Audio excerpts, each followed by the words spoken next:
우리가 다른 사람들에 대해서 평가하기는 참으로 쉽습니다. 저 사람은 성격이 어때? 또 이 사람은 어때?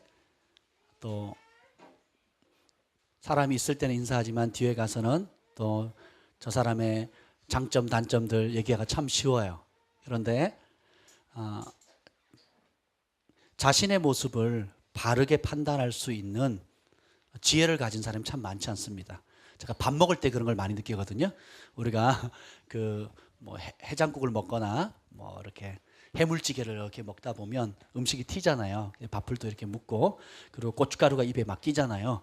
그래서 처음 보는 사람과 같이 식사를 하는데 그 앞 사람 이에 고춧가루가 낀 거예요. 그리고 밥풀이 또 옆에 묻은 겁니다. 그러면 처음에는 저 사람이 왜 저걸 모르고 그냥 막 그걸 웃으면서 막 얘기를 하는 거예요. 고춧가루 꼈는데 막 웃으면서 얘기한다 하면 생각해 보세요. 예, 그래서 저 사람 좀 얼굴을 좀 봤으면 좋겠는데, 만약에 형제가 그래도 좀 이상한데 자매가 그러면 더 이상해요. 그죠? 예. 우리는 이제 앞에 있는 모습을 보면서 자기도 그 음식을 먹고 있다는 생각을 까먹습니다.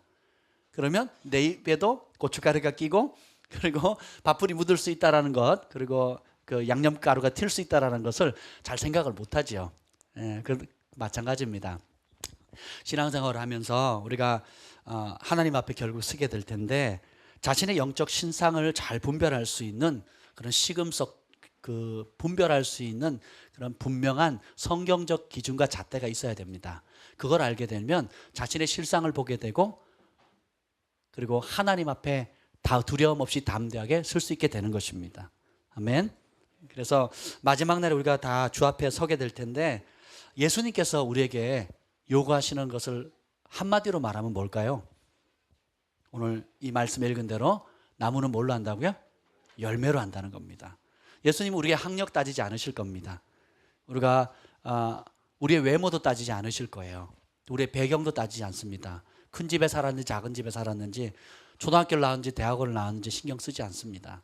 예수님께서는 성령을 주시고 성령으로 말미암아 우리에게 어떤 삶의 아름다운 성령의 열매를 맺었는지를 분명히 물으실 것입니다. 거짓 선지자를 삼가라 그랬어요. 이 마지막 때가 되면 예수님께서 거짓 선지자가 있을 것이라고 얘기했어요. 사도 바울도 경고합니다. 내가 가면 양의 탈을 쓴 늑대가 올 것이다. 예수님도 똑같이 얘기해요. 그리고 내가 너희를 세상에 보내면 양을 이리 가운데, 양의 천적인 늑대 가운데 보낸 것 같다. 그래서 내가 너희를 세상에서 끄집어내기를 구하는 것이 아니라 이리 가운데서 또 너희를 보존하기를 구했다라고 얘기해요. 우리는 폭풍 없는 삶, 시련 없는 삶으로 초청받지 않았습니다. 폭풍 가운데서도 당당한 삶이에요. 시련 가운데서도 빛을 발하는 겁니다. 암흑 가운데서도 찬란함을 세상이 더 어두울수록 더 큰 빛을 발하는 존재로 부름받았어요. 왜 그렇습니까? 따라합시다. 내 안에 그분이 계시기 때문이다. 내 안에 예수님이 계셔요. 그래서 어둠이 짙을수록 우리 안에 있는 예수님의 빛은 더 찬란하게 빛나는 법입니다. 예수님께서 경고하시는데 거짓 선지자가 하는 역할이 뭐냐면, 예수님께서 중요하게 여기는 것을 중요하지 않게 보도록 만든다는 거예요. 예수님이 정말 하늘의 관점에서 하나님 아버지께서 중요하게 여기는 그것을 거짓 선지자는 뭐예요? 부가적인 것으로, 그리고 우리가 중요하게 생각하는 우리의 필요나 우리 이 땅에 사는 동안에 얻을 수 있는 유익들로 초점을 빼앗아 가버려요. 그렇게 하면 어떻게 해요? 하나님께로부터 멀어지게 합니다. 그리고 자기중심적인 삶을 살게 해요. 그래서 참 선지자와 거짓 선지자, 참된 영적 아비와 거짓 아비의 차이가 있습니다. 참된 선지자, 참된 목자는 어떤 대가를 지불할지라도 예수님께서 중요하게 여기시는 것을 하나님의 백성도 중요하게 여기도록 가르칩니다. 좁은 길, 진리의 길, 생명의 길, 그리고 예수님께로 더 가까이 가도록 인도해요. 그래서 참된 가르침, 참된 목자, 참된 선지자를 따르는 사람은 예수님과 동일한 열매를 풍성하게 맺게 돼요. 그래서 그 결과 삶의 현장에서, 따라서 합니다. 삶의 현장에서 천국을 누리게 한다.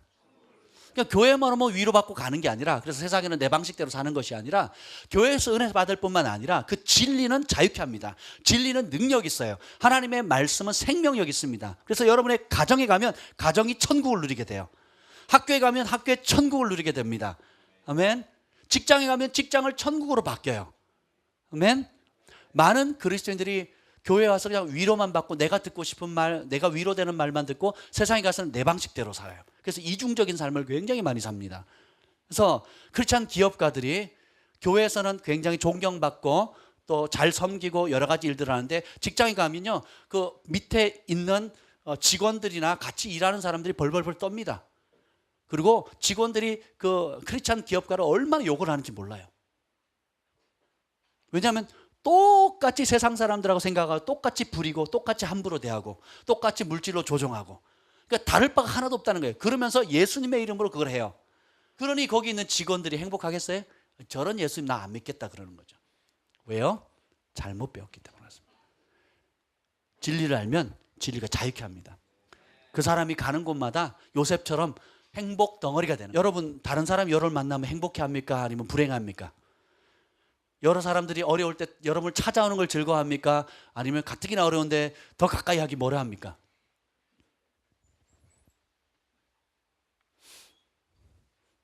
여러분 안에 천국이 있으면 그 천국의 빛이, 천국의 향이 많은 사람들을 매료시켜요.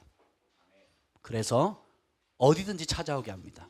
모라비안 폴에 가면 미국 그 노스캐롤라이나 주의 산 꼴짝인데, 그곳에서는 하나님을 만난 사람, 그리고 하나님을 만나고 있는 선지자들과 무명이지만 하나님과 깊이 교통하는 하나님의 사람들이 모여 있어요.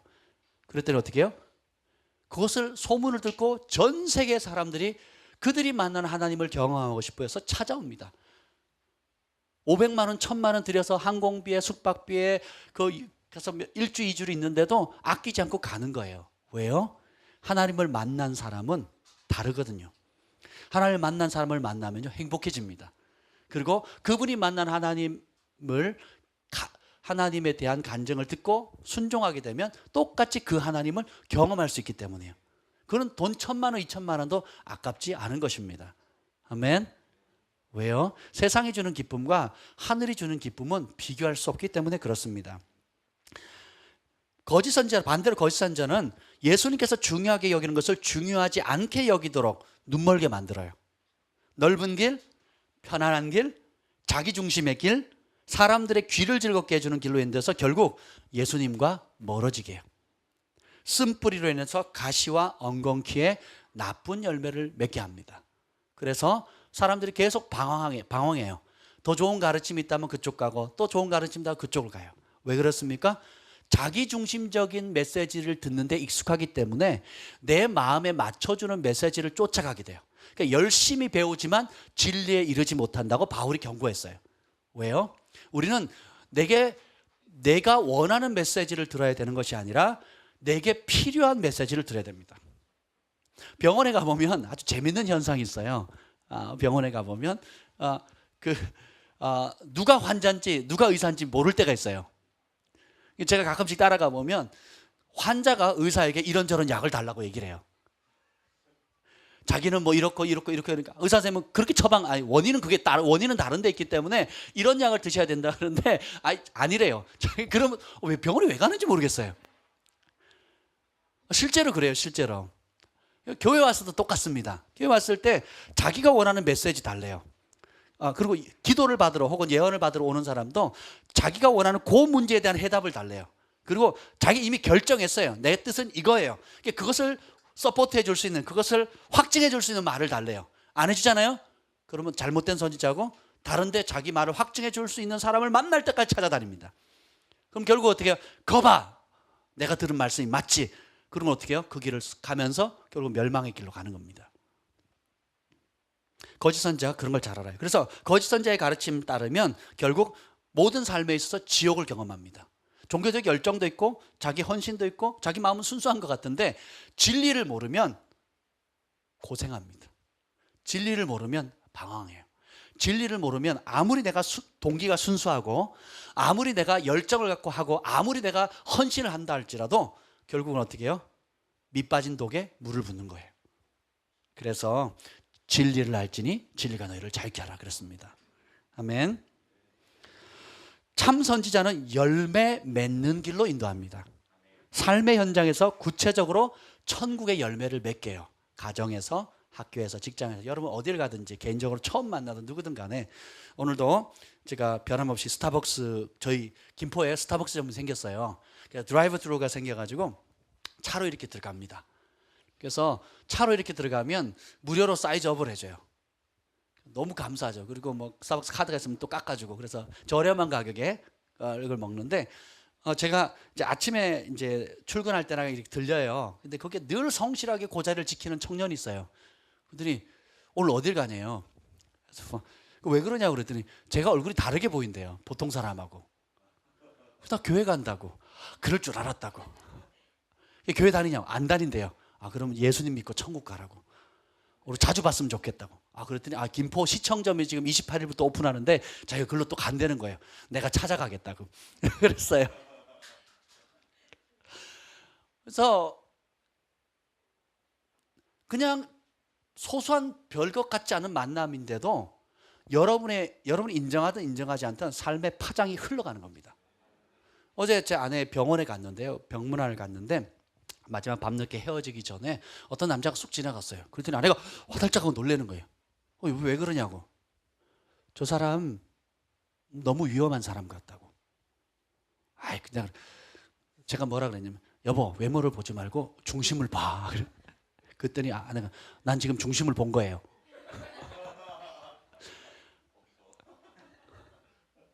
굉장히 위험한 사람이 이제 병실 근처에 왔다 갔다 하는 걸 봤어요.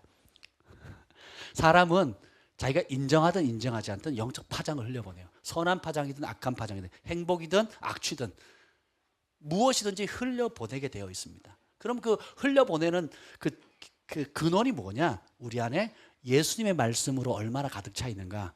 우리가 예수님의 말씀을 따라 얼마만큼 순종하느냐에 따라서 순종하는 영역만큼 천국이 임해요. 가정에 대한 예수님의 말씀을 순종할 때에 거기에 천국이 임합니다.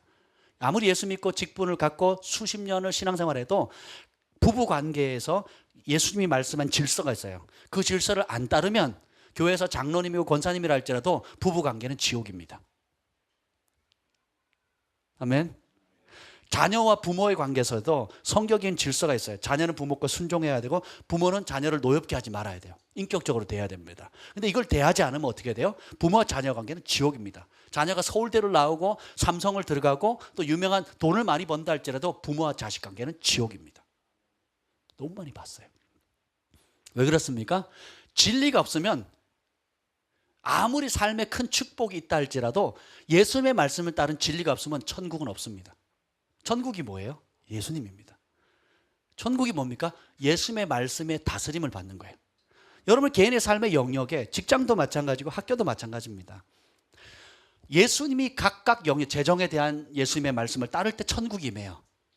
관계 영역에 있어서 주님이 용서하라, 사랑하라, 축복하라 하는 그 말씀을 따를 때 천국이 임합니다. 아멘. 그리고 헌신의 영역에 있어서 여러분 삶의 모든 영역에서 예수님 말씀하시는 그것을 발견하고 마치 감추인 보화를 찾듯이 열심히 찾고 읽고 연구하고 예배에 참여하고 연구하면서 그 말씀 보물을 딱 캐내죠. 그럼 진주를 얻은 겁니다. 그리고 그것을 아는데 발견하는 데 멈추는 것이 아니라 삶에 적용하는 것이 회개예요. 그래서 적용했을 때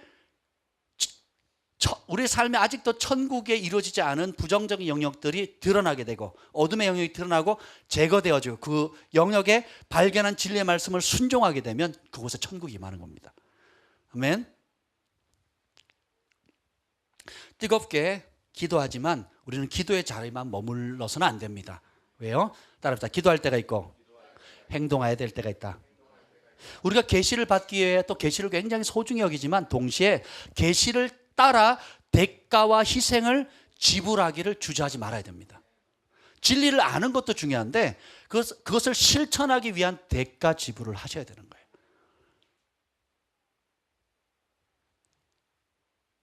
아는 것에 머물면 천국을 못 누립니다. 그리고 아는 것에 머물고 천국을 누릴 때까지 자신을 쳐서 순종하지 않으면 더 큰 심판을 받고 더 큰 매를 맞는다고 예수님이 경고하셨어요. 아멘. 저를 만난 것은 여러분 굉장히 위험한 겁니다. 저를 만난 것은 굉장히 위험한 거예요. 왜 그런지 아세요? 예수님께서 권능과 기적과 진리를 선포하셨어요. 그러면 사람들은 두 가지 반응을 반드시 선택해야 됩니다. 둘 중에 하나를 반드시 선택해요. 이게 뭐야 되냐면 그 말씀 믿고 회개하고 대가를 지불하고 예수님을 따를 것인지, 아니면 그 진리 말씀을 알았음에도 불구하고 예수님을 배척하고 벼랑 끝으로 밀어내든지 아니면 피하든지, 둘 중에 하나를 선택해야 돼요. 어떤 하나님의 사람이든 진리의 말씀을 전하게 되면 여러분이 그 사람을 만나는 것이 축복입니다. 또 동시에 그 선택의 상황이에요. 굉장히 위험해집니다. 따르면 축복이지고 따르지 않게 되면 여러분이 굉장히 위험한 길을 선택하게 되는 거예요. 몸에 좋은 건강한 영양제가 주어져 있고 또 이걸 먹으면 죽을 수 있는 독약이 주어져 있는데 여러분들이 선택하는 겁니다. 하나님의 말씀은 양약이라고 그랬어요. 우리 몸을 건강하게 합니다. 근데 세상이 주는 약은 서서히 우리를 죽게 만들어요. 옛날에 왕들을 그렇게 죽였다 그러잖아요. 한 번에 죽이면 들통나니까 한 2년 3년 동안 약을 미세하게, 독약이 아닌 건데 오래 먹으면 독약이 되는, 그렇게 해서 왕을 죽이는 독사를 하는 그런 일들이 있었죠. 사단의 전법이 그와 같습니다. 미세하게 우리를 죽이는, 비커 속의 개구리처럼. 그래서 하늘 아버지의 뜻을 행동으로 실천함으로 우리가 풍성한 열매를 맺도록 초대를 받은 것입니다. 오늘 마태복음 5장 19절에 보면 그러므로 누구든지 이 계명 중에 지극히 작은 것 하나라도 버리고 또 그와 같이 가르친 자는 천국에서 지극히 작다 일컬음을 받을 것이요. 예수님의 말씀을 중에 작은 것 하나라도 버리면 어떻게 된다고요? 그같이 가르치면 천국에서 크다 작다. 얼마나 작다? 진짜로 작대요. 천국은 똑같지 않습니다. 천국은 똑같지 않아요. 똑같다고 가르치면 속임입니다. 천국은 달라요. 천국에서 큰 자가 있고 작은 자가 있고, 천국에서 해같이 빛나는 사람이 있고 덜 빛나는 사람이 있습니다. 상급이 틀립니다. 예수님이 하시는 말씀이 중에 하나라도 버리면 어떻게 된다고요? 그리고 그렇게 가르친 사람은 천국에서 지극히 작은 자래요. 근데 누구든지 예수님의 말씀을 행하면서 가르치는 자는 천국에서 어떻게 해요? 크대요. 행동으로 가르치는 사람, 삶으로 가르치는 사람이 크다라는 것입니다. 이 말씀에 우리 모두가 도전을 받아야 돼요. 지도자로서, 또 지도자가 될 사람으로서. 따라서 전군의 간부와, 저희 교회는 그렇습니다. 아멘. 여기는 지도자이거나 지도자가 될 사람만 여기 있어요. 아멘.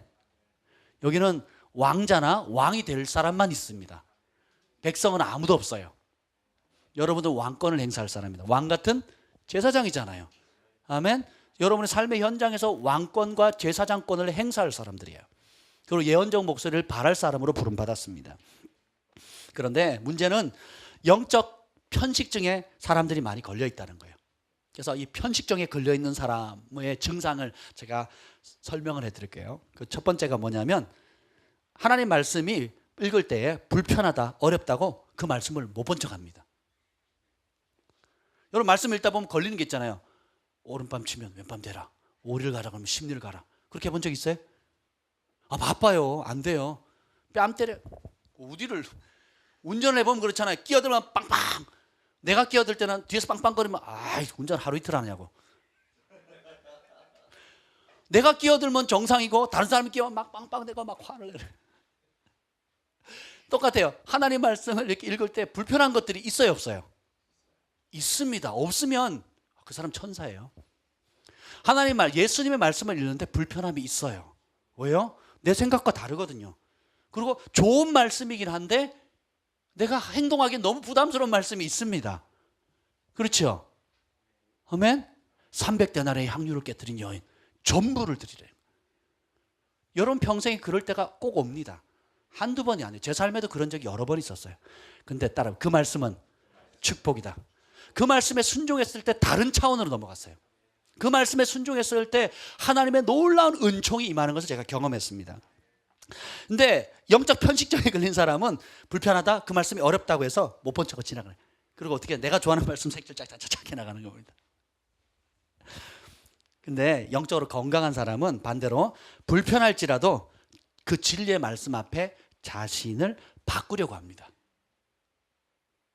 쓴 약이 몸에 좋다는 말이 있잖아요. 대부분 단 거는 몸에 좋아요, 나빠요? 설탕, 사탕. 제가 그랬죠. 사탕은 사탄이라고. 광고합니다. 저희 교회에서는 아이들에게 사탕 주시면 사탄 취급받습니다. 사탕 주지 마세요. 초콜릿 사탕 주지 마세요. 아이들 건강에 굉장히 해롭습니다. 단 거, 영어로 단 거가 뭔지 아시죠? 데인저잖아요. 그냥 끄떡끄떡 하세요. 모르셔도. 단 거, 데인저를 우리말로 읽으면 단 거거든요. 단 거는 데인저예요. 굉장히 위험합니다. 이 하이 개그를 했는데 아무도 이해를 못 하시네.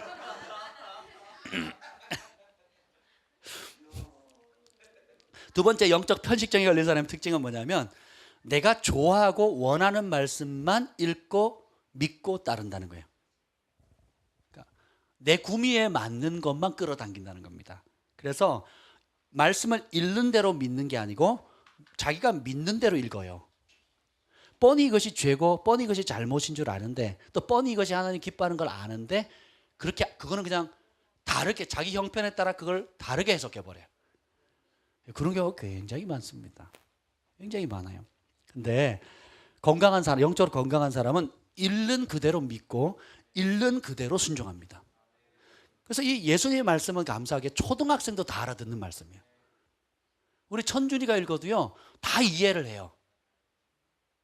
천준이를 성경을 지난번에 우리 성경 읽겠는데 천준이가 아침부터 저녁까지 꼬박 거의 10시간 넘게 앉았는데요. 어른들도 힘들어가지고 막 성경 읽기 힘들었는데 천준이가 끝나자마자 하는 말이 뭔지 아세요? 목사님 또 해요. 내일도 해요. 다음 주에도 해요. 그리고 그 다음 주에 진짜로 와가지고는 또 하자고 난리였어요. 난리. 왜요? 어린아이가 읽어도 예수님 말씀은 능력 있는 겁니다. 부끄러운 줄 아셔야 돼요. 어른들 가운데 단 한 명도 또 하자고 한 사람이 아무도 없었어요. 천준아, 하나님 나라는 어린아이와 같지 않으면 결탄코 들어가지 못한다 그랬어요.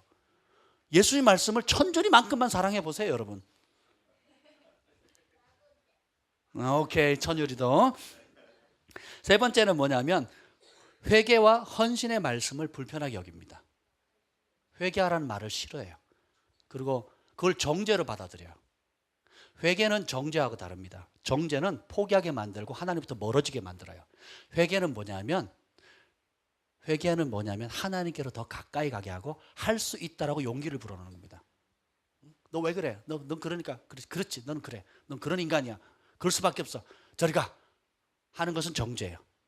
근데 네가 이런 부분이 있으니까 이런 부분을 고치면 다음 단계로 나아갈 수 있어. 그리고 너의 부르심을 성취할 수 있어. 그것이 장애물인데 그것만 극복하면 너의 부르심을 온전히 성취할 수 있어 라고 하는 것은 회개입니다. 아멘. 비난과 정죄는 하나님께로 멀어지게 하지만 진정한 회개와 성령이 주시는 찔림은 하나님께로 더 가까이 가게 만드는 겁니다. 그래서 이 성령께서 주시는, 성령님께서 죄와 의에 대해서 그리고 심판에 대해서 알려준다 그랬잖아요.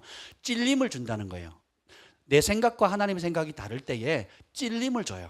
나의 행동이 하나님을 슬프게 하거나 할 때 찔림을 줍니다. 그리고 나의 행동이 하나님을 기쁘게 했을 때는 굉장히 큰 기쁨을 주세요.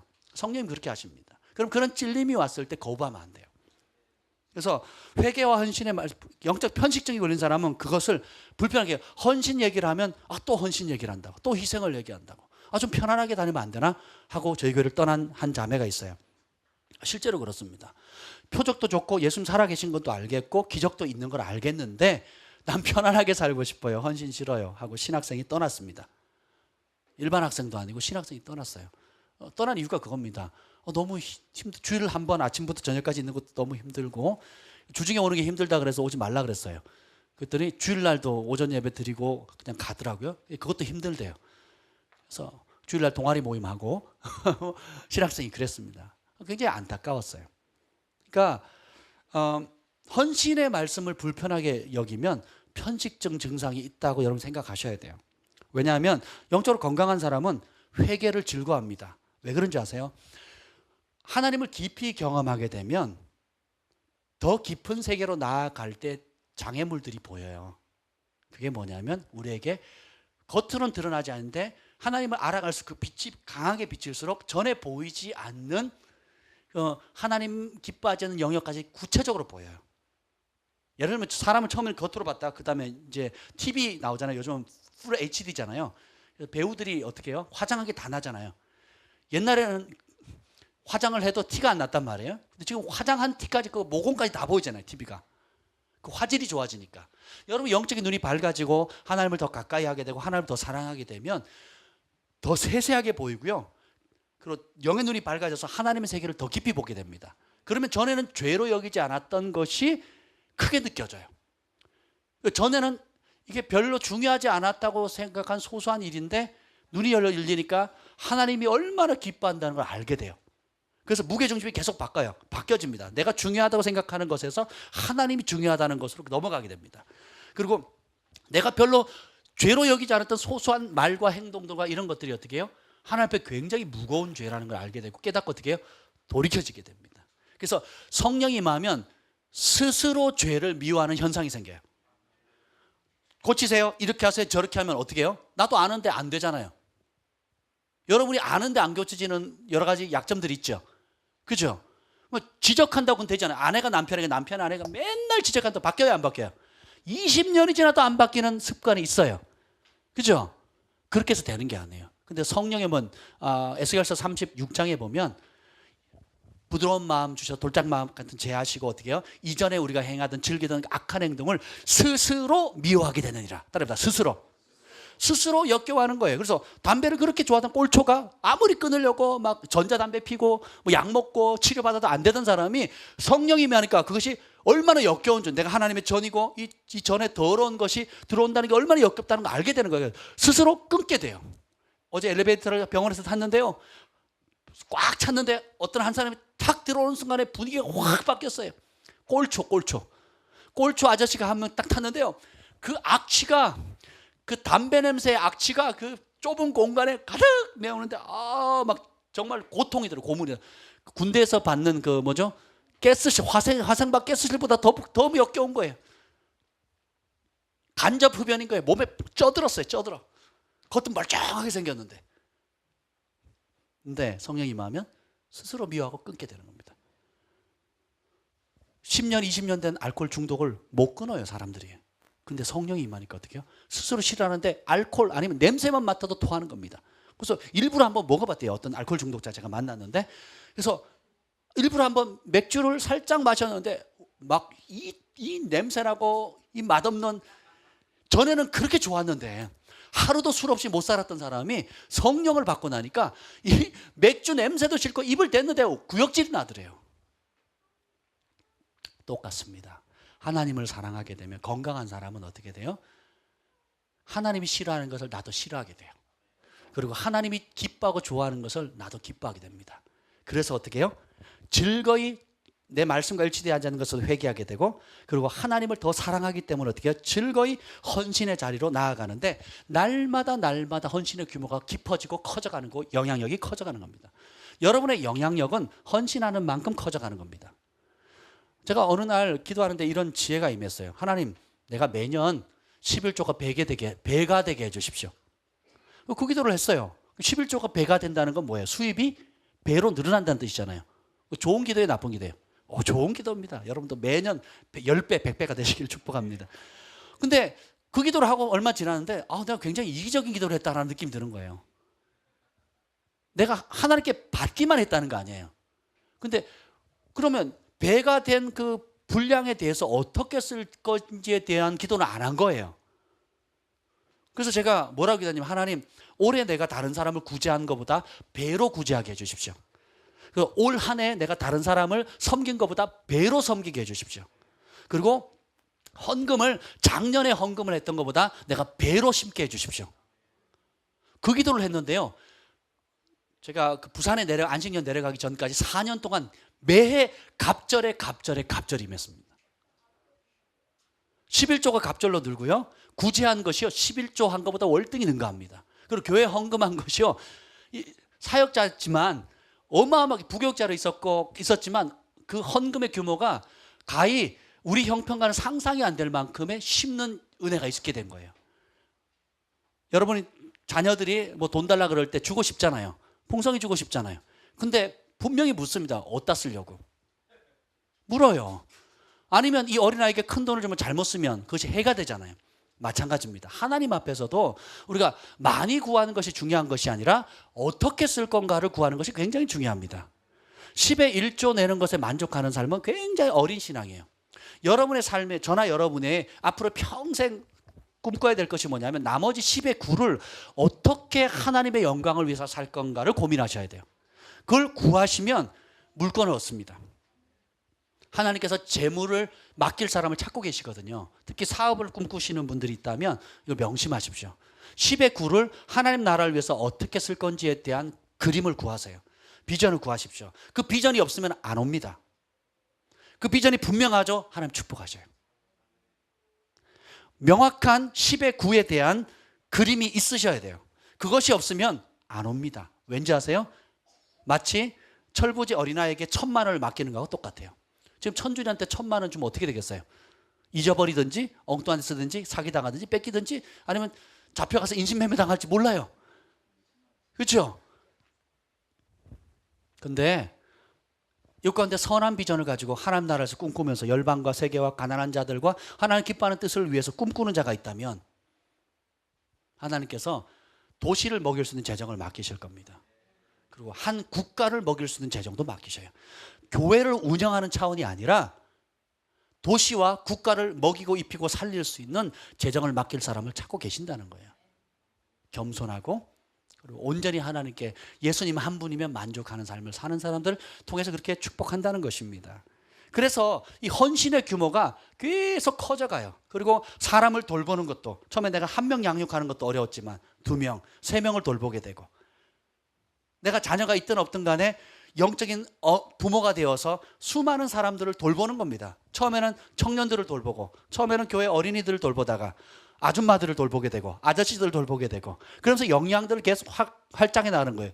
교회에서뿐만 아니라 직장에서도 학교에서도 자신이 섬길 사람을 택하는 거예요. 그래서 그들에게 예수님의 말씀으로 하나님의 사랑으로 섬기는 겁니다. 그러면 꼭 자리에서 뭐 조장하십시오, 뭐 디렉터 하세요, 아니 뭐 하세요 하지 않아도 그 사람 자체에 하나님께서 리더십의 은총을 주는 겁니다. 그 사람 가면 사람들이 모여요. 그 모인 자리에서 하나님의 사랑과 예수님의 사랑을 가르침과 삶으로 섬길 때 파장이 가는 겁니다. 그래서 어떤 사람이 오라고 하면 떼거지로 모여요. 어떤 사람은 선물을 줘도 안 와요. 그래서 여러분이 영적인 그 편식을 극복하셔야 됩니다. 또 네 번째는 뭐냐면 편식증이 걸린 사람은 하늘의 평안한 삶보다 땅의 편안한 삶을 더 추구합니다. 왜냐하면 눈이 땅에 고정되어 있기 때문에 그래요. 근데 건강한 사람은 진리를 따를 때 오는 핍박 속에서도 하늘의 기쁨과 평강을 즐거워합니다.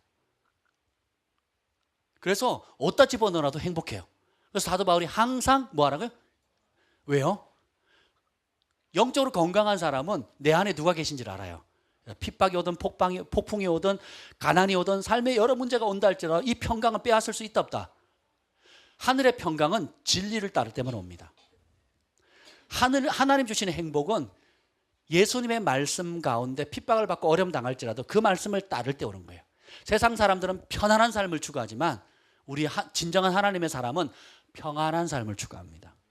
넓은 집에 살지라도 큰 집에 살지라도 부부가 서로 싸우면 어떻게 해요? 잠언서에 뭐라 그래서 전도서에 그냥 광야에서 혼자 사는 게 낫대요. 텐트 치고 천막 치고 사는 게 낫대요. 잠언 전도서에 나옵니다. 왜요?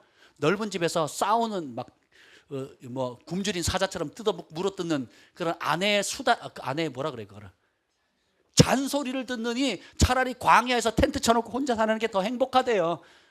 할렐루야 아멘. 잔소리 하지 마세요. 큰 집이 행복을 못 준다는 걸 알아요 사람들이. 명성이 행복을 못 준다는 걸 압니다. 예수님의 말씀을 순종할 때 행복이 와요. 아멘. 그래서 편안한 삶에서 평안한 삶을 선택합니다. 예수님 알기 전에는 어떻게든지 편안하게 살려고 그걸 추구해 가요. 근데 예수님 알게 되면 평안한 삶을 추구하게 됩니다. 다섯 번째는 뭐냐면 행동하기보다는 읽고 배우고 아는 것에서 멈춰버립니다. 그래서 이런 스쿨도 가고 저런 스쿨도 가고 컨퍼런스도 가고 그래서 거기서는 막 컨퍼런스 중독자처럼 가가지고 막 춤추고 막 금가루 생기고 막 은혜 받고 예언 받고 막 온갖 축복들을 다 받아요. 그리고 삶의 현장에 와서는 그 받은 예언의 말씀 순종 안 합니다.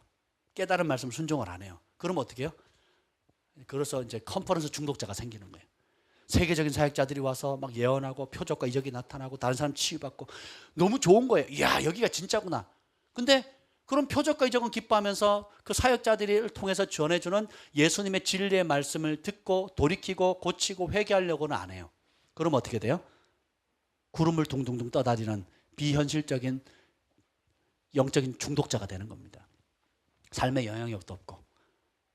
그렇게 돼서는 안 된다는 것입니다. 그래서 건강한 사람은 말씀을 순종함으로 삶과 가정의 현장에서 천국을 직접 누릴 때까지 인내로 돌파합니다.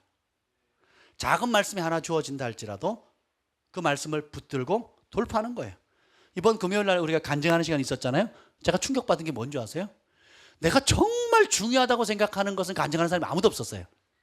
그리고 그냥 지나가는 말로 한마디 툭 던진 건데 그 말에 다 순종한 거예요. 부모님 찾아가서 음식 대접하고 축복을 받으라. 그거는 제 메인 포인트가 아니었어요. 지나가는 포인트였는데 굉장히 구체적으로 실천할 수 있는 하나의 예였거든요. 근데 다 그렇게 순종한 거예요. 그랬더니 나는 그냥 지나가는 말로 한 그 한마디가 가정에 변화를 주는 거예요. 부모님과 자녀의 관계가 회복되어지고 또 서로의 마음을 아는 시간이 되어지고 그리고 이렇게 실제로 행동하는 것이 얼마나 많이 알고 많이 깨닫고 혼자 은혜 받고 눈물을 흘리는 것보다 더 큰 실제적인 파장이 있다는 것을 제가 충격을 받았어요. 그래서 제가 설교를 좀 바꿔야겠다는 생각이 들었어요. 더 구체적으로 해야겠다. 구체적으로 안 하면 못 알아듣는구나. 그래서 천국은 비밀이어서 비유로 얘기하면 안 되겠다. 글파는 비유로 하면 안 되겠다. 이제 구체적으로 얘기를 해야 되겠다 하는 생각을 하게 됐습니다. 보세요.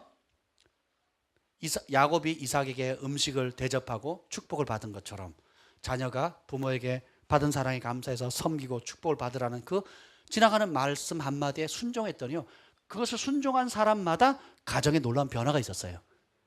하나님의 말씀은 순종하기 전에는 결코 못 누립니다. 아무리 많은 천구절의 성경을 암송하고 아무리 엄청난 예언을 받고 비전을 받는다 할지라도 그 말씀에 순종하기 전까지는 절대로 그 말씀의 맛을 못 누립니다. 회개하지 않은 자는 회개의 기쁨을 못 누립니다. 헌신하지 않은 자는 헌신한 사람이 받는 축복을 못 누려요. 아멘. 용서하지 않은 사람은 용서가 주는 큰 기쁨을 못 누립니다. 예수님 말씀에 문자 그대로 순종할 때만 천국을 누리는 거예요. 회개하고 예수님 말씀 믿으면 어떻게 돼요? 천국을 경험하는 겁니다. 회개하라, 천국이 가까웠느니라. 계시록 1장 3절에 보면 이 예언의 말씀은 읽는 자와 듣는 자와 그 가운데 그 기록한 것을 뭐하는 자? 지키는 자가 복이 있나니 때가 가까움이라. 이 말씀을 읽을 때 읽고 듣는 것도 귀해요. 그렇죠? 밤낮을 읽고 듣고 하는 것 귀한데 어떻게 해야 돼요? 지켜야 돼요. 언제까지? 현실로 나타날 때까지 돌파하는 겁니다. 그런 사람이 행복해진대요. 그런 사람만 글로벌 파이어 교회에 나오면 행복해지는 게 아니고 나와서 읽고 듣고 어떻게 해요? 지켜 순종할 때 행복해진다는 겁니다. 마태복음 7장 24절 그러므로 누구든지 나의 이 말을 듣고 누구의 말? 예수님의 말씀이요. 글로리아 교회에서 이동호 목사님이 이렇게 팻말을 붙여놨더라고요. 굉장히 은혜를 받았는데 사복음서가 복음입니다. 사복음서가 뭐예요? 예수님이 하신 말씀을 그대로 기록한 거 아니에요. 그러니까 복음은 바울이 전한 것이 복음이 아니에요. 예수님이 전했던 그 사복음서가 복음이에요. 아멘. 바울이 그것을 목회 현장에 적용한 거잖아요. 선교 현장에 적용한 거잖아요. 그리고 목회 현장 가운데 예수님이 하신 말씀 그 복음서를 어떻게 삶의 현장에 구체적으로 적용할 건가 부딪히는 철학적인 논증들, 그 종교적인 어려움들, 또 문화적인 차이들을 극복하면서 해석해 놓은 겁니다. 그 원 오리지널 복음은 뭐예요? 마태, 마가, 누가, 요한복음에 기록된 예수님의 말씀이에요. 아멘. 그래서 나의 이 말을 듣고 행하는 자, 누구의 말씀? 예수님의 말씀을 무게중심을 굉장히 크게 둬야 됩니다. 아멘. 그러면 듣고 행하면 반석 위에 세운 사람인데 이 사람이 지혜로운 사람이에요. 반대로 나의 이 말을 듣고 행하지 아니하는 자는 예외 있다 없다 없다? 없대. 누구든지 예수님의 말씀을 듣고 행하지 않으면 어리석은 자래요. 모래 위에 집 준 자래요. 그래서 하늘이 인정하는 지혜로운 사람이 있고 하늘이 인정하는 어리석은 사람이 있어요. 근데 우리는 여전히 세상적 관점으로 지혜를 논합니다. 좋은 대학 들어간 거, 아니면 똑똑한 거 잘 외우는 거, 사업 잘하는 거, 이걸 똑똑한 걸로 생각해요. 그걸 지혜라고 생각합니다. 아닙니다. 그것은 낮은 차원의 지혜예요. 1차원적인 지혜입니다. 근데 영원한 지혜는 뭐예요?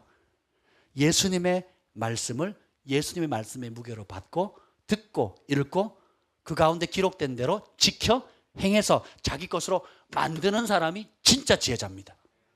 아멘. 말씀에 순종하는 사람이든 불순종하는 사람이든 누구나 인생에는 비와 창수와 바람에 부딪힌다는 거예요. 비와 그 다음에 뭐예요? 창수가 뭐죠? 물이 범람하는 홍수죠. 홍수와 그리고 뭐예요? 바람에 부딪히는. 여러분이 이 땅에 사는 동안에 반드시 믿는 사람을 믿지 않는 사람, 인간으로 태어났다면 시련과 환난과 어려움과 관계의 어려움, 재정의 어려움, 또 열등감, 또 원치 않는 교통사고, 어려움, 여러 가지 것들을 느껴요. 비, 바람, 창수를 부딪히게 됩니다. 근데 예수님의 말씀에 토대를 두게 되면 비, 바람, 창수가 와도 그 마음에 준 하늘의 평강과 기쁨을 빼앗을 자가 없다는 겁니다. 요동치 않는다는 거예요. 건강의 위협이 와도, 재정의 위협이 와도, 관계 어려움이 와도 하나님 앞에서 견고하기 때문에 흔들리지 않는다는 거예요. 예수님께서 마지막 때 심판한다 그랬어요. 뭘로? 내 말이 너희를 심판하려고 그랬어요. 여러분의 교리나 배워왔던 신학이나 성경 공부로 하는 게 아니라 예수님이 하신 그 말씀, 예수님이 기록한 이 복음서의 그 말씀으로 심판하신대요. 내 말이 너희를 심판하리라. 여러분 그걸 아셔야 됩니다. 비바람 창수가 없다고 가르치는 복음은 가짜입니다. 그리고 비바람 창수에 부딪혔을 때 흔들리지 않고 남는 것만 진짜예요. 그래서 제가 종종 그 얘기 하잖아요. 바닥 쳐봐야 안다고. 바닥 쳐보면 자기 성깔 다 나옵니다. 바닥 쳐보면, 재정의 바닥 쳐보면 무엇을 의지하는지 알아요. 관계의 바닥 탁 쳐보면요, 오해받고 사기꾼으로 몰리고, 그래서 한 바닥 딱 쳐보면 내가 정말 어떤 존재인지, 어떤 성품을 가지고 있는지, 어떤 기질인지 확연히 드러납니다. 오해 사거나 혹은 사람들에게 그 누명을 쓰거나 이렇게 보세요. 그때 바닥을 딱 쳐보면 다 드러난다니까요. 근데 진짜는 그때 빛을 발하는 거예요. 요동치 않는 겁니다. 가짜는 다 흔들리는 거예요. 그래서 금, 은, 동, 지푸라기 나무로 지은 집이 있는데 주님께서 마지막에 불로 훅 태우신대요. 그래서 탈 것은 다 타버리고 타지 않을 금은동으로 만든 것만 지어진다는 거예요. 육신을 쳤을 때, 재정을 쳤을 때에, 어느 관계가 다 깨어졌을 때에, 훅 불었을 때 육신이 망가졌는데도 끊임없이 주님을 내가 의뢰하고 주님을 찬양할 것인가? 욥처럼. 아니면 욥의 아내처럼 원망하고 저주하고 떠날 것인가? 그게 진짜인 거예요. 재정을 훅 불어서 바닥을 쳐서 내가 길바닥에 앉을 그런 상황이 됐는데 그럼에도 하나님은 나의 공급자시다. 여호와 이레다가 주님께서 나에게 좋은 것을 주실 것이다 를 믿고 버틸 거냐. 저희가 집 없이 2년 반을 살았어요. 친구 집에서 6개월 그 쪽방에서, 쪽방은 아니죠, 친구 집에 공부방에서 저희 세 식구가 그냥 살았어요. 6개월을 살았습니다. 그래도 여전히 주님 우리의 공급자시고 그 쪽방을 살면서도 남의 침세를 살면서도 어떻게 해요? 공급하면서 나눠주면 베풀는 삶을 살았습니다. 제가 얻어먹는 삶을 살지 않았어요. 집이 없었을 뿐이지 집이 없는 것과 가난한 건 달라요. 아멘. 유학 갔다 와서 아무 사역지를 정하지 않고 그냥 하나 예수님 말씀에 순종해서 와서 집이 없는 거지 저희가 가난해서 집이 없었던 게 아니에요. 순종했기 때문에 가난에 처한 거죠. 바울이 가난했기 때문에 굶었습니까? 바울이 복음 전하면서 매 맞고 헐벗고 가난했다 그랬거든요. 정처없고 먹을 거 없다 그랬거든요. 그러니까 바울이 가난해서 못 먹었어요? 아니에요. 바울은 누구보다 부유했습니다. 전 세계를 누비고 다니고 5대 양육대를 누비고 다니는, 오늘날로 말하면 그런 사람이었어요. 근데 스스로 가난에 처하는 거예요. 왜? 복음을 전하기 위해서. 제가 가난했지만 굉장히 풍요로운 삶을 살았습니다. 왜요? 내 안에 진짜 그분이 계시기 때문에 그렇습니다. 그래서 어떤 환경에 처한다 할지라도 예수님이 계시면 요동치 않습니다.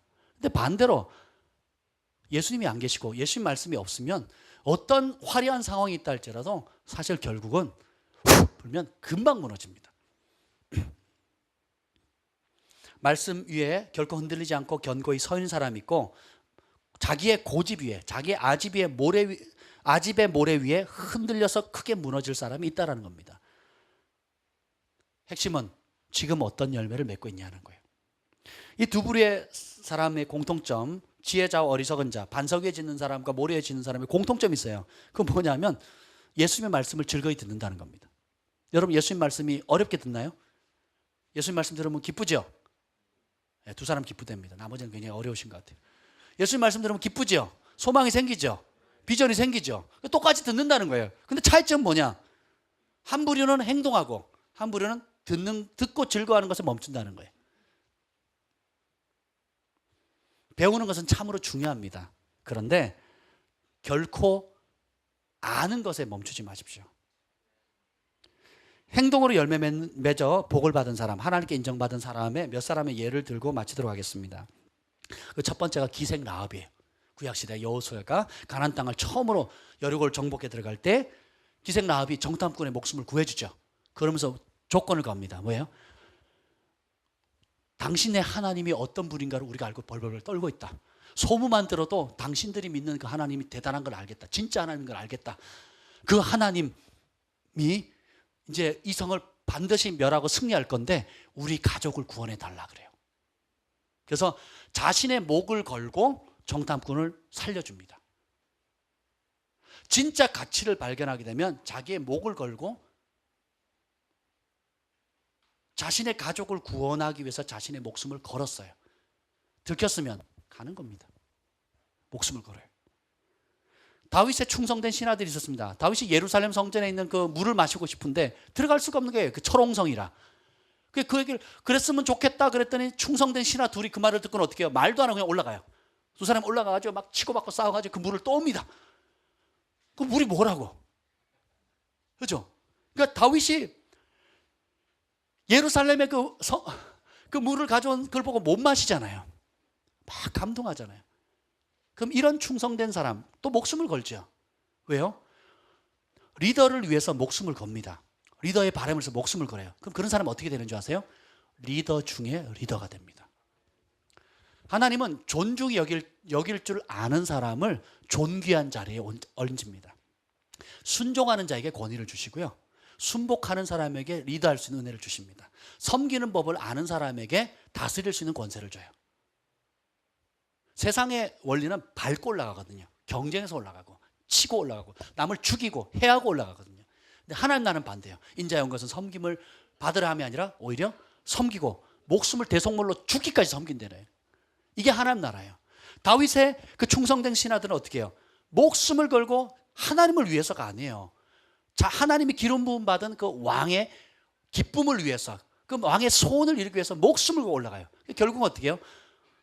열왕기 역대하에 보면은 다윗의 핵심적인 인물들이 나옵니다. 그래서 3명, 10명의 용사, 5손가락이 드는 사람, 3손가락이 드는 사람, 10손가락이 드는 사람. 그래서 리더 가운데 리더가 되는 거예요. 우리의 부르심에 리더로 부른 사람이 있어요. 근데 리더들을 섬기는 리더로 부름받은 사람이 또 있습니다. 아비로 부른 사람이 있고 어미로 부른 사람이 있는데 아비들을 섬기는 아비가 있어요. 빌 존슨 목사님 그런 분이에요. 아비들의 아비예요. 밥 존슨 목사님도 그렇죠. 선지자들의 선지자예요. 이번 8월에 오는 그 아담 톤슨 목사님도 제프 젠슨 목사님의 선지자예요.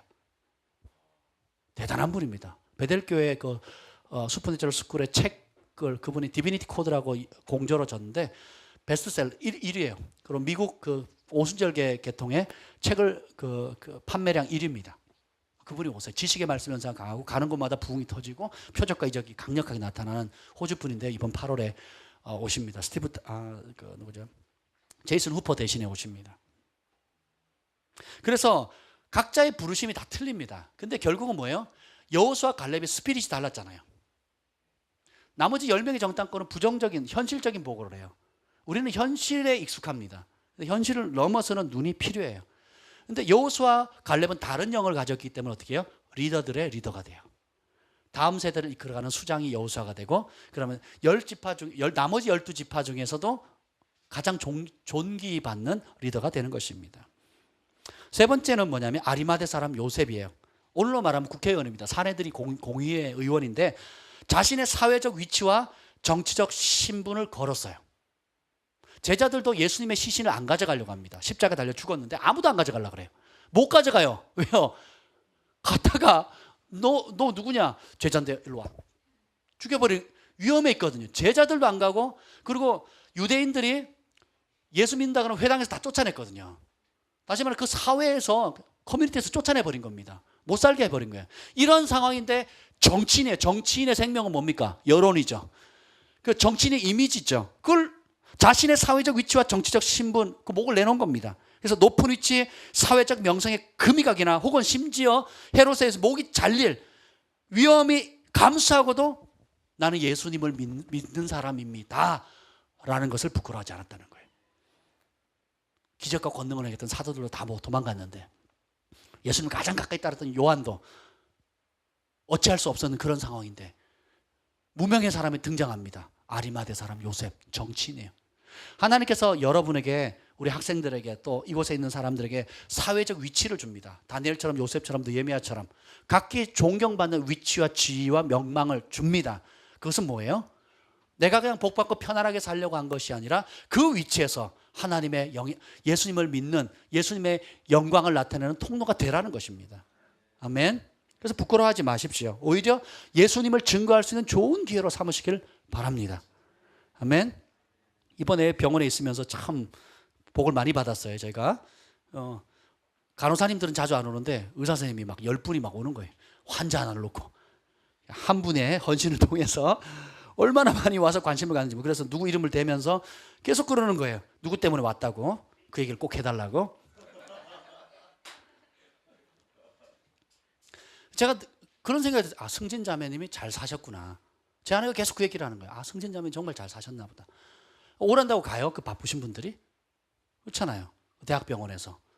그런데 평소에 그렇게 하는 거예요. 그리고 또 안 갈 것 같은 분에게는 뭐 초콜릿인가 뭐 이렇게 선물도 사다가 이렇게 제발 좀 한번 방문해 주시라고 그렇게 하셨대요. 감사하잖아요. 그죠? 여러분이 삶의 흔적이 계속 남습니다. 굉장히 남아요. 어떤 모양인지 남습니다. 교회에서 여러분이 경건하게 아름답게 살려고 하는 그 열정의 배나 여러분의 삶의 현장에서, 직장인에 일터나 학교에서 영향을 끼쳐야 됩니다. 그런 사람을 하나님 찾고 계시고 그런 사람에게 은총을 베풀어 주세요. 아멘. 네 번째는 삭개오가 있어요. 삭개오의 특징은 뭐냐면 공개적으로 자신의 죄를 회개하고 재산을 가난한 자에게 돌려주는 행동하는 믿음을 가지고 있었습니다. 이 모든 사람들 공통점은 뭐냐면 행동하는 믿음이, 자신의 믿음을 머릿속이나 마음으로만 품고 있지 않았어요. 행동으로 결실할 때까지 돌파해 나가는 겁니다. 근데 공통점은 다 목숨을 거는 거예요. 공개적으로 자기가 세리장인데 삭개오가 자신의 죄를 고백해 예수님 아무 소리 안 했거든요. 그냥 함께 있었어요. 근데 예수님 자체에서 나오는 파장, 천국 자체이신 예수님에서 나오는 그 파장이 이 사람의 죄가 스스로 드러나게 하는 거예요. 선택해야 되는 거예요. 예수님을 만나면 선택해야 됩니다. 회개하고 따를 건지 고집하고 자기 길로 가든지. 하나님의 사람을 만나면 여러분이 선택하셔야 돼요. 그 말씀을 따를 건가 아니면 자신의 죄악의 길로 갈 것인가.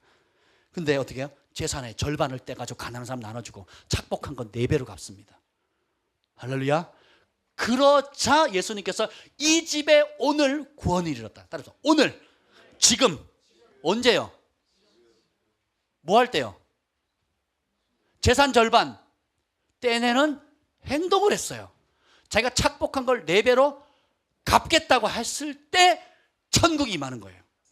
예수님을 모셔놓고는 천국을 못 누립니다. 천국 자체이신 예수님이 오셨는데도 재산 떼고 착복한 걸 4배로 갚기 전까지 천국을 못 누려요. 교회에 왔는데, 좋은 설교 듣는데, 유명한 목사님, 또 능력 있는 목사님 왔는데도 천국을 못 누립니다. 어떻게 해요? 공개적으로 회개하거나 자신이 착복한 것을 돌이키지 않는 한 못 누립니다.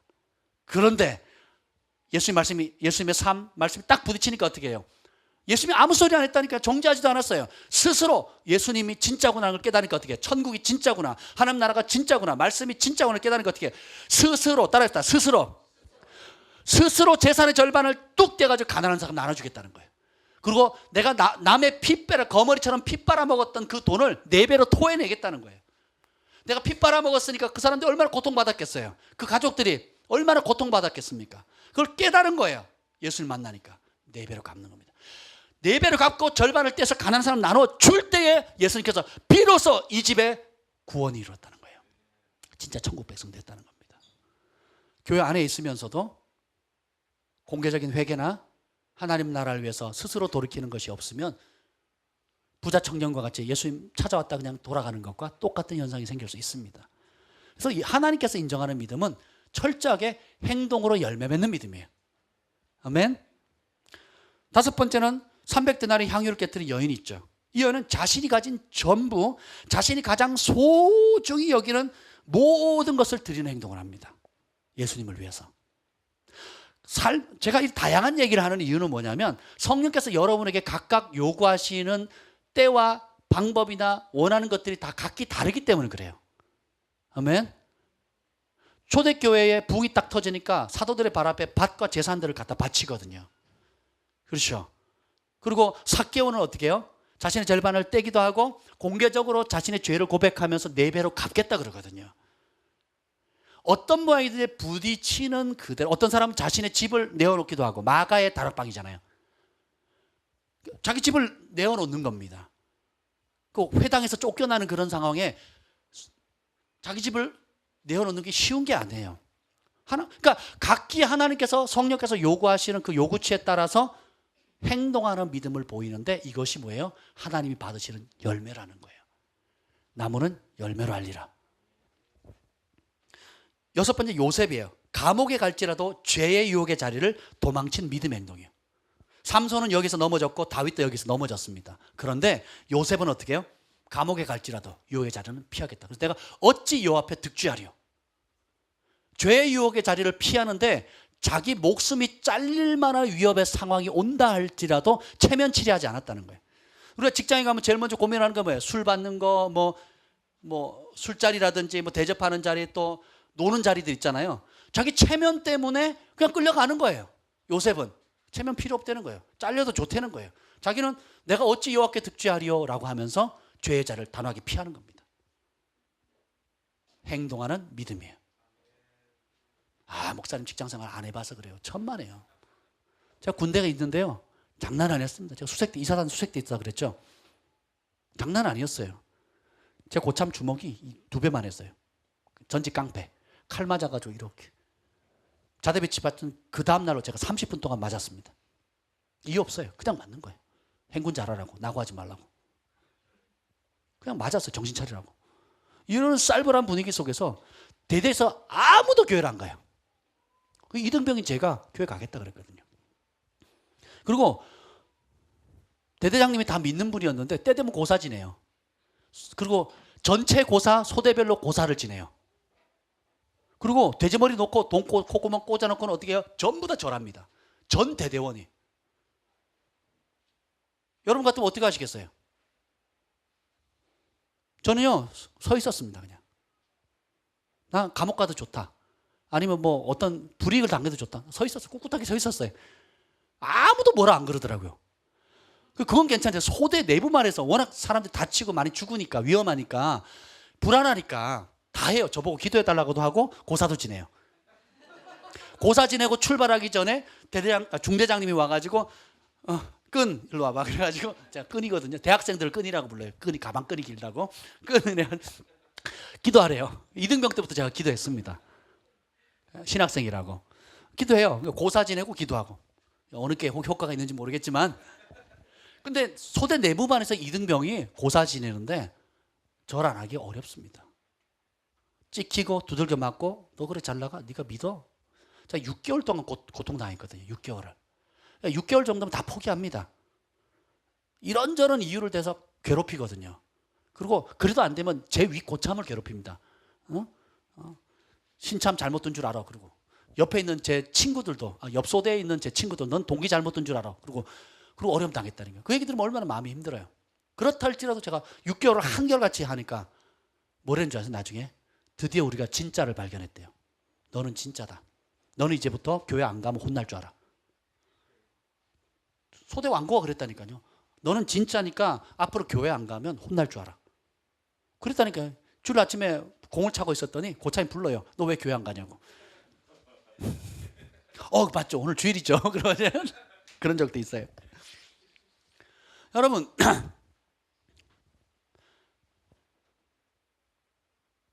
세상에 직장마다 문화가 있고 학교마다 문화가 있고 선후부 관계나 어딜 가도 있어요. 근데 그 문화, 세상 문화에 휩쓸려 갈 거냐, 아니면 거기서 손해 볼지라도 사랑 가운데 겸손 가운데 섬길 진리를 사수할 거냐, 여러분 선택하셔야 됩니다. 그게 열매예요. 요셉은 손해 보기를 선택합니다. 삭개오도 손해 보기를 선택해요. 근데 손해가 아니에요. 하나님 나라는 열매로 맺는 겁니다. 다니엘의 세 친구 우상 앞에 절하지 않기로 풀무 속에 들어간 믿음의 행동이 있었죠. 여러분도 그런, 처음에 제가 집에서 쫓겨난 이유가 그거예요. 장손이 제사 안 지낸다고 그랬어요. 그래서 한 3년 굉장히 괴로움 당했습니다. 근데 나중에 아버지가 화났다고 지방을 안 붙이시더라고요. 그리고 화났다고 제상을 뒤집어 엎고, 그 다음에 제상을 안 차리시고, 화났다고 절을 안 하시고, 그러더니 화났다고 제사를 아예 없애버렸어요. 화가 났다고 그랬어요. 진짜 내가 이만큼 내가 조상에게 안 할 정도로 화가 났다고 표현했는데 난 너무 기뻤어요. 그래서 그러다가 예배를 드리기 시작하고, 처음에 그럼 난 추도 예배를 어떻게 해야 되나 모르는 거 배운 적이 없으니까 그러면 조상 얘기를 해야 되나? 처음에 그랬어요. 이제는 그런 것도 없어요. 그냥 가정 예배예요. 그냥 그때 주신 하나님 말씀 전하고 조상 얘기 꺼내지도 않습니다. 지옥 간 사람 내가 얘기할 필요도 없어요. 그냥 우리 가정에 지금 살아있는 사람 살아야죠. 그렇죠? 그래서 그렇게 바뀌어버린 거예요. 지금 갈 때마다 예배 드립니다. 아멘. 누군가는 믿음의 행동을 해야 가정이 변화돼요. 누군가는 앞서 대가를 지불해야 좁은 길을 가야 뒤따라오는 사람이 편합니다. 에스더 왕후 죽으면 죽으리다. 민족을 위해서 자신의 목숨을 건 믿음의 행동을 하잖아요. 제가 뭘 얘기합니까? 상황과 환경과 여건과 성별과 배경은 다 다르다 할지라도 하나님의 말씀이라면, 예수님의 말씀이라면 타협하지 않고 그대로 밀고 나간다는 거예요. 위에 지금 열거한 사람들은 하나님 말씀을 아는 차원에 머문 사람이 아닙니다. 목숨을 걸고 그 말씀에 순종함으로 결국 이 땅에서의 믿음의 영웅뿐만 아니라 하늘에서도 영원히 별과 같이 빛나는 믿음의 영웅들이 된 겁니다. 이제는 우리가 배운 바를 행동으로 실천할 때예요. 요셉처럼 죄의 유혹에 대해서 거룩을 실천할 때입니다. 기생라합처럼 가족의 구원을 위해서 목숨을 걸 때예요. 국회의원 아리마대 사람 요셉처럼 자신의 명성과 사회적 위치 속에서 예수님을 따른다는 것을 감추지 않고 당당히 믿음을 고백해야 합니다.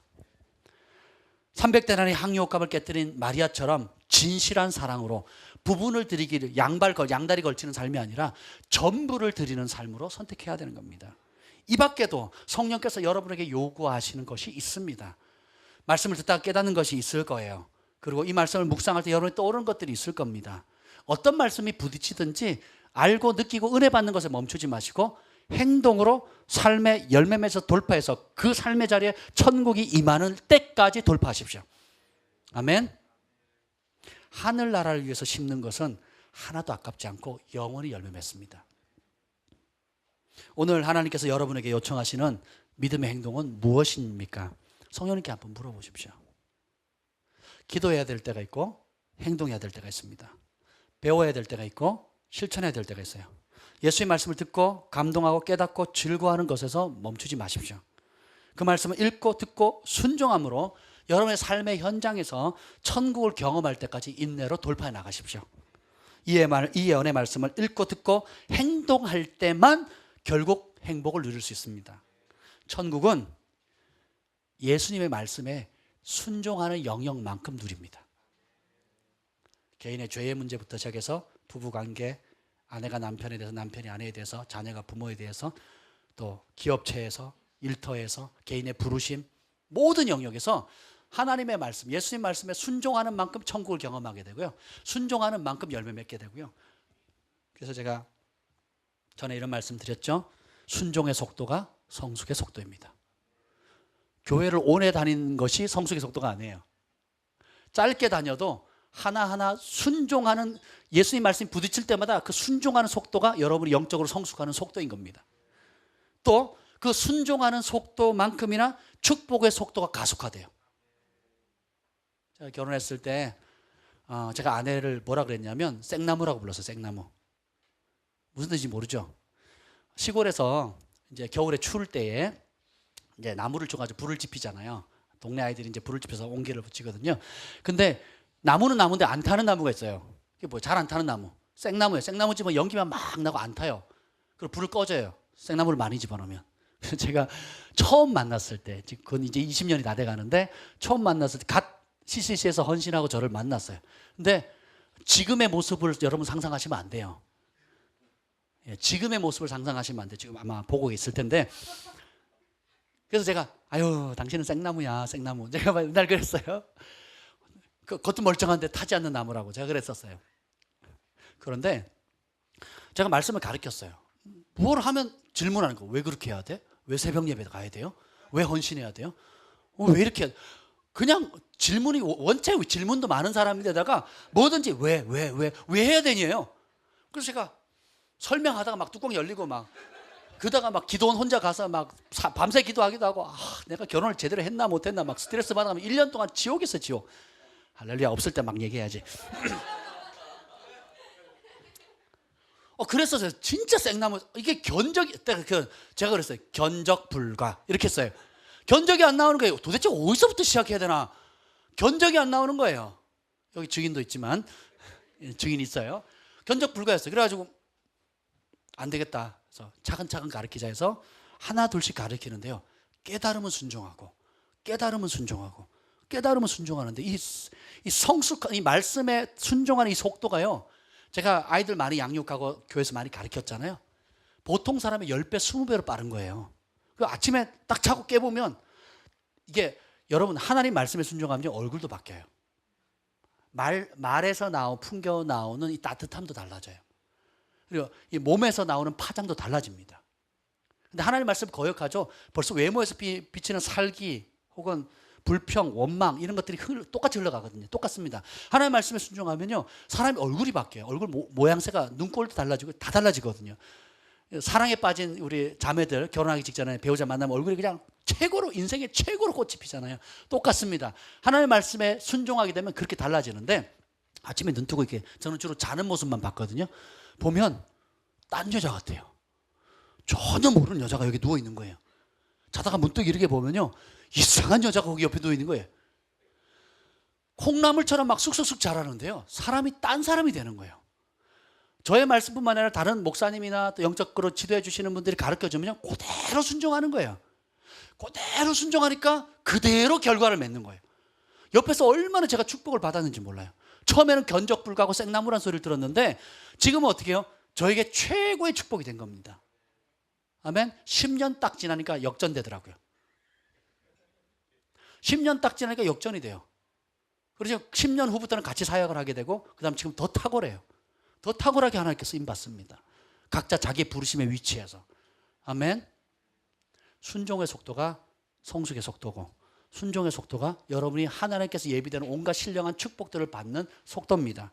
그리고 순종의 속도가 여러분의 행복을 누리는 속도입니다. 어떤 사람은 기뻐하고 감사할 일이 많죠. 또 다른 사람은 그렇게 적어요. 왜 그렇습니까? 하나님의 뜻 안에 있을 때만 행복이 와요. 하나님의 뜻에 순종하는 만큼 여러분의 영역에 질서를 바르게 잡습니다. 그리고 하나님의 통치가 임하게 되고 주님의 은총의 축복이 임하게 되는 것입니다. 그래서 주님의 말씀을 읽고 듣는 것이 귀하지만 마치 그것은 꽃과 같아요. 씨앗을 뿌렸는데 사과나무에 꽃이 펴고 배나무에 꽃이 폈어요. 근데 그 꽃을 잘라버리면 나무 열매가 맺어요, 안 맺어요? 안 맺어지는 겁니다. 그 꽃이 만개하고 벌들이 와서 이렇게 움직인 다음에 어떻게 돼요? 그 꽃이 딱 지는 그 자리에 뭐가 생겨요? 사과가 열리고 배가 열리죠. 똑같습니다. 읽고 듣고 배우는 열정은 너무너무 중요해요. 꽃을 펴야 되니까. 꽃이 없이는 열매가 안 생기거든요. 근데 꽃은 목적이 아닙니다.